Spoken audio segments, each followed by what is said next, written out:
transit in Toronto. And her thesis was basically is that transit shapes cities. And I do think that the Carling Corridor is a perfect example of that. Let me show you a couple of pictures going back in history. This is Yonge Street in Toronto. Just by sheer good luck, I have access to this picture. An aerial view of Yonge Street. On the left, you have Yonge Street, and there is actually an old Peter DeWitt light rail, or streetcar running down the road right there. So that's what it was like in 1950, and the white slash is the hole they dug to build the subway. The next picture, move on 30 years, and you have Yonge Street. The bottom collection of high-rise buildings is Sinclair, then you have Davisville, and then you have Eglinton Avenue. That's a 30-year development program which is being replicated all across Toronto on the Bloor Danforth line and on the Spadina extension. So what you see is Jane Jacobs' thesis was absolutely correct. Where you provide transit, it shapes development. And one of the things I want you to notice there, because I think it is important to the Carling Corridor, is that the low-rise or the conventional domestic residential, the single-family housing in the area was protected. So good planning allows everybody to live happily together. Now, one of the arguments being put forward is that Carling Avenue is a streetcar operation. These are streetcars on St. Clair Avenue in Toronto. I was responsible for those streetcars 30 years ago, putting them into service in Toronto. And it always struck me when I rode those things on test runs and whatnot, why are we spending this money on this vehicle to get stuck in this traffic? And that's the story of streetcars. Streetcars to me are pouring money down a rat hole. If you give me the next one, please.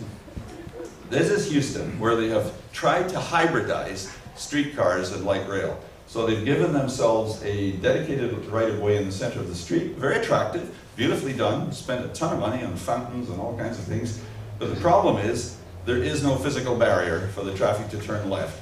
And there is a DVD, which is on YouTube, called Famous Hits from the Metro, and it's full of collision photographs, which are quite funny to watch, except that somebody got hurt. Next one, please.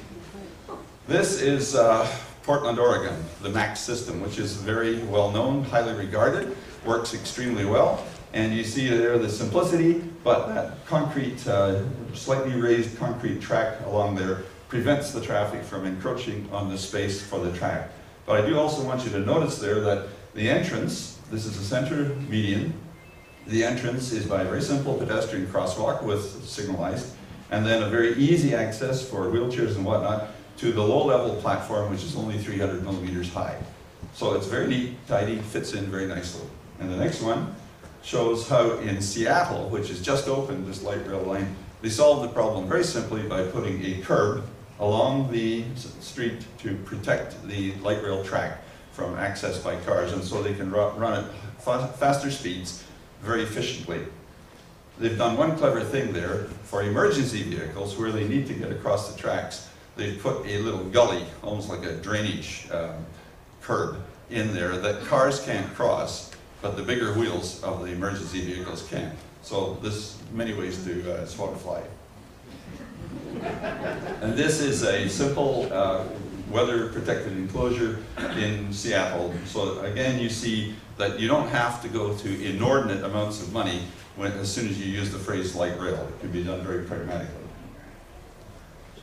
Now, Carling Corridor, unfortunately, I had expected that the angle would be a little bit better so that I could use a laser pointer, but I can't because I'm not going to be able to hit the spots. We're proposing that there should be 7 stops along Carling, whereas the counter proposal for a streetcar has 22 stops. Now this is where you see how crazy streetcars are on a street like this. If you have 22 stops in a distance of 7 kilometers, you are stopping every 350 meters, more or less. So you might as well get up and walk, quite frankly. The beauty of this system, though, is we integrate it. We have a junction of the north-south line where the rail will actually go underground in a short tunnel which will go underneath the NCC property in front of the agriculture building, blend in with the north-south line so that the trains will just carry on the north-south line into downtown via Bayview. There will be a street barrier problem at Parkdale and the Island Park. I'll show you that in a moment, that we will have to have a grade separation in that interval. The 417 crossing at Kirkwood is seen as a challenge. I'll show you how we solve that. And then Carling Woodruff is a mess because you have the South Woodruff, North Woodruff, the shopping center, and a cross street. So that's a tricky one. We'll talk about that in a moment. And then we have Lincoln Fields, and we propose to make that an interim termination. So first of all, if you can see, and let me straighten it again, what we're proposing is a short tunnel underneath the grassy park there, which can then be backfilled and restored to parkland. That will allow us to connect with the north-south line at Carling.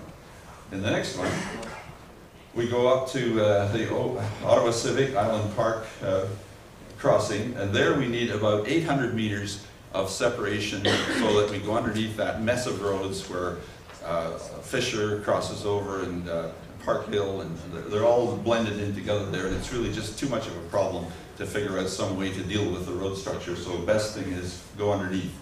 In the next one, we deal with the 417 crossing. The middle of the 417 is actually an embankment, and then you have two overpasses where it crosses Carling. We can actually go right through that embankment fairly easily, take the light rail through there, and the only real problem we have is the westbound ramp to the Queensway at the moment is too low for us to go under. We would have to raise that a little bit and allow the trains to go underneath. So actually, the 417 crossing is not a huge problem to deal with. And then finally at Lincoln Fields, we will just simply, for the time being, have a surface station with a two-track termination. The entrance to the BRT is right there on that level, and then any further westward expansion of the light rail will be very simple and not costly. Those are the stations which you may or may not be able to read. Lincoln Fields, Carling Wood, Maitland, Churchill, Maryville, Ottawa Civic Campus, and Carling Preston.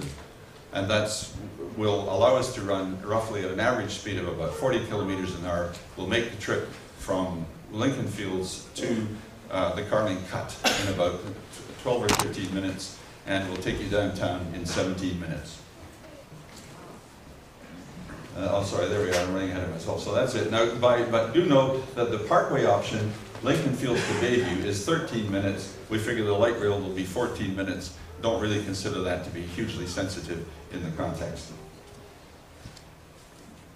And the cost, well, on an apples for apples basis, comparing it with the elements which are included in the city's cost, we're looking at $378 million to do that, what I have just described. That is to say, take you from Lincoln Fields to the north-south line and modify the station, the Carling station on the north-south line, so that you can have an effective operating junction. And that will allow us to give you true light rail on Carling Avenue.